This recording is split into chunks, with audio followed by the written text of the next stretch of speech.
بسم اللہ الرحمن الرحیم۔ ناظرین، آج کی اس ویڈیو میں ہم آپ کو بتائیں گے کہ چوہے کس قوم کی مسخ شدہ شکل ہے، اس کا شیطان کے ساتھ کیا تعلق ہے۔ آقائے دو جہاں حضرت محمد صلی اللہ علیہ وآلہ وسلم کے دور میں چوہوں نے ایسا کیا کیا کہ اسلام میں چوہوں کو مارنے کا حکم دیا گیا۔ ناظرین، پوری دنیا میں مختلف قسم کے چوہے پائے جاتے ہیں، لیکن آج ہم ان چوہوں کے بارے میں بات کریں گے جو عام طور پر گھروں میں ہمیں نظر آتے ہیں۔ مختلف ماہرین کا کہنا ہے کہ چوہے سے بڑھ کر کوئی اور فسادی جانور نہیں ہے، کیونکہ چوہا نہ کسی چھوٹے بچے کو بخشتا ہے اور نہ ہی کسی بڑے کو۔ اس چوہے کے سامنے جو کچھ بھی آتا ہے یہ اس کو تباہ و برباد کر دیتا ہے، اور چوہے کے فسادی ہونے پر نبی پاک صلی اللہ علیہ وآلہ وسلم نے اس کو مارنے کا حکم دیا ہے، چاہے یہ حرم شریف میں ہی کیوں نہ ہو۔ اس کے علاوہ ہمارے نبی نے سانپ اور بچھو کو بھی مارنے کا حکم دیا ہے، کیونکہ جس طرح چوہا فسادی جانور ہے، بالکل اسی طرح سے سانپ اور بچھو بھی فسادی اور فاسق جانور ہیں۔ چوہے کو مارنے کی دوسری وجہ یہ ہے کہ اس نے حضرت نوح علیہ السلام کی کشتی کی رسی کاٹ دی تھی، اس وجہ سے بھی اس کو مارنے کا حکم ہے۔ سنت نبوی داؤد میں ہے کہ ایک دفعہ چوہے نے چراغ کی بتی کو اپنے منہ میں لے کر اس کو رسول اکرم صلی اللہ علیہ وآلہ وسلم کے مصلے پر آ گیا، جس مصلے پر ہمارے نبی تشریف فرما تھے، اور مصلے کا وہ حصہ جل گیا جس حصے پر آپ صلی اللہ علیہ وآلہ وسلم سجدہ کرتے تھے۔ اسی لیے ہمارے نبی صلی اللہ علیہ وآلہ وسلم نے فرمایا کہ جب تم سونے کا ارادہ کرو تو چراغ کو بجھا دیا کرو، کیونکہ شیطان ان جیسوں کو اپنے شیطانی کاموں کے لیے استعمال کرتا ہے۔ ناظرین، بخاری اور مسلم شریف میں حضرت ابو ہریرہ رضی اللہ عنہ سے روایت ہے کہ حضرت محمد صلی اللہ علیہ وآلہ وسلم نے ارشاد فرمایا کہ بنی اسرائیل کی ایک امت گم ہو گئی تھی، یعنی کسی کو بھی معلوم نہ تھا کہ وہ کہاں گئی، اور مجھے اس کے سوا اور کوئی بات نہیں ملتی کہ وہ کھوئی ہوئی امت یہ چوہے ہیں، جنہوں نے مسخ ہو کر یہ شکل اختیار کر لی ہے۔ کیا تم نہیں دیکھتے کہ جب ان چوہوں کے سامنے اونٹنی کا دودھ رکھیں تو بنی اسرائیل کی طرح اس کو نہیں پیتے، لیکن اگر ان کے آگے بکری کا دودھ رکھا جائے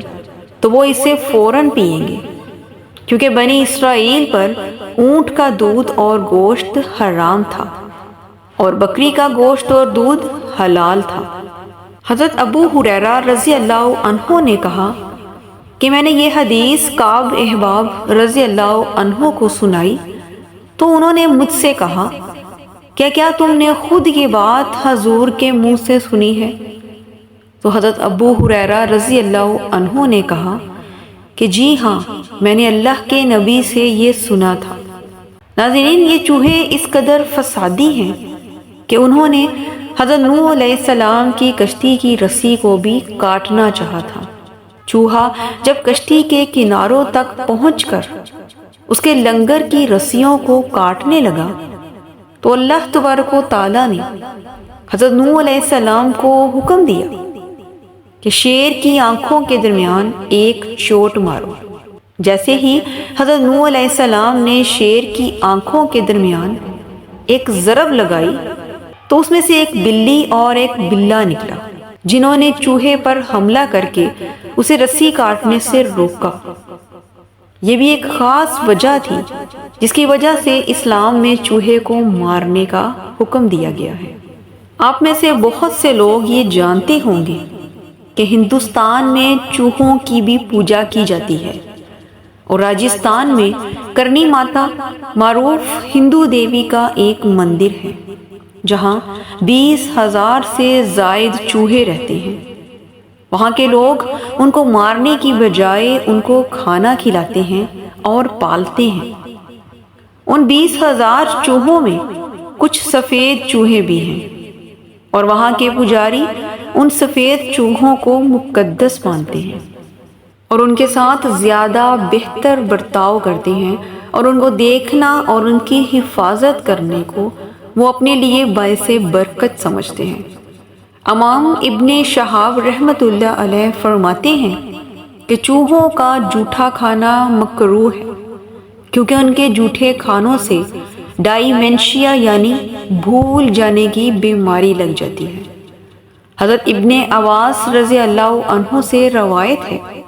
کہ حضرت میمونہ رضی اللہ عنہ فرماتی ہیں کہ ایک دفعہ گھی میں چوہا گر گیا تو میں نے نبی پاک صلی اللہ علیہ وآلہ وسلم سے اس کے بارے میں پوچھا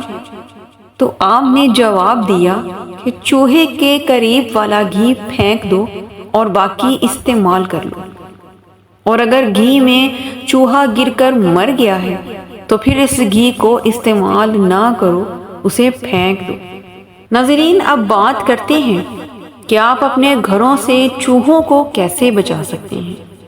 بلکہ جن گھروں سے سانپ، بچھو، چوہے جیسے موذی جانور نکلتے ہیں تو انہیں چاہیے کہ 30ویں پارے کی سورۃ الطارق کو ایک پیج پر لکھ کر دیوار پر لگا دیں۔ انشاءاللہ اس کے لگے رہنے سے کوئی موذی جانور گھر میں نہیں آئے گا،